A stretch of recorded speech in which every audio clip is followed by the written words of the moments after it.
Police Simulator Officer Patrol has me in a quandary. On the one hand, it does what it says on the tin, and I have to respect that. On the other, I wish that the tin was designed by Michael Bay or a kid with an overactive imagination.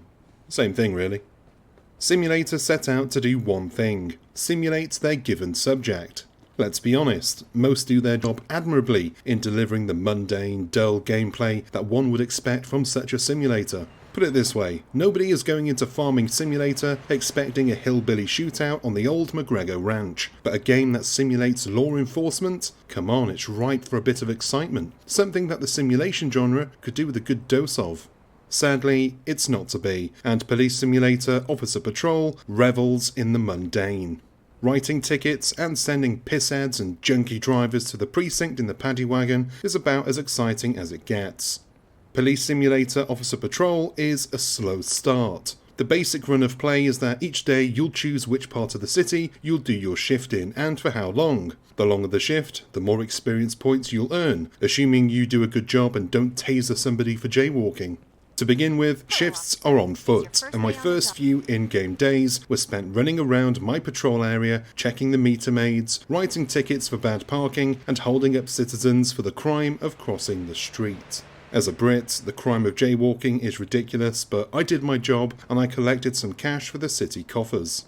Interactions with the public are very, very basic, and a far cry from the investigations in the far superior police simulator, LA Noire. And yes, I know LA Noire is not a police simulator, but that should tell you something. Talking to a suspect opens up an interaction wheel where you can choose several actions, like running a DUI test, asking for ID and insurance, and so on. It's simple and it works, but it lacks any kind of nuance, and on several occasions, mostly during the car crash scenes, the person I was talking to would bugger off halfway through my investigation.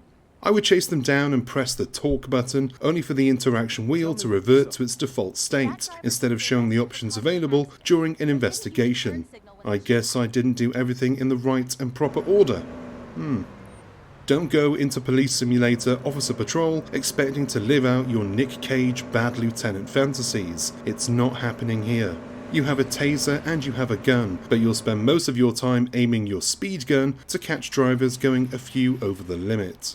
On the one occasion I did draw my gun and fire at what I thought was a suspect, they were dressed pretty sus to me. The game punished me by making me do the day over again. I think I got off quite lightly.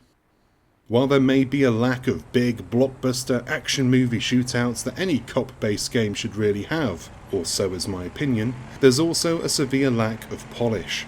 The city of Brighton is dull, generic, and really not much fun to move around in, whether that's awkwardly running on foot, or haphazardly driving the cars that handle like reject shopping trolleys. It's a bit of an eyesore too, especially when travelling at speed in a police car. Citizens, other cars, and other objects will pop in aggressively, furthering the feel of the game being a bit cheap. Character animations are also quite poor, though I did have to laugh at my own character because moving the left stick very slightly while the run toggle on resulted in him moving in a mock slow motion fashion. In a game with not much going for it, I had to take the small joyous moments wherever I could. The NPCs in the game are also quite weird. Take a few IDs and you'll notice that everybody is the exact same height of 6.04 feet. I'm assuming that Brighton is the starting point for an alien invasion, and these skinwalkers are the first wave. How else can their behaviours be explained? From glitching through vehicles to straight up disappearing during a conversation, there's something not quite right about the residents of this cursed city, where the sun shines the whole night long. Yeah, the clock system doesn't work. As far as simulators go, it's not the worst. To the game's credit, it does offer the dull, mundane, day-to-day routine that a lot of actual police officers call a career. If you want to spend hours writing tickets and slowly progressing in a meaningless career in law enforcement, you can do it here without the risk of being vilified on social media.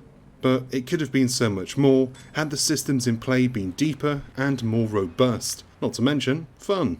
Instead, Police Simulator Officer Patrol is a bit of a buggy mess that feels half-baked and not quite ready for patrol just yet. And that is the end of this review. Thank you very much for watching, as always. If you did enjoy this video and you found it useful, do us a solid, go on down below, hit the like and subscribe buttons, and don't forget the bell icon so that you're notified whenever we've got new stuff. I've been Chris, you've been gorgeous, and I'll see you in the next one. Until then, cheers my dears.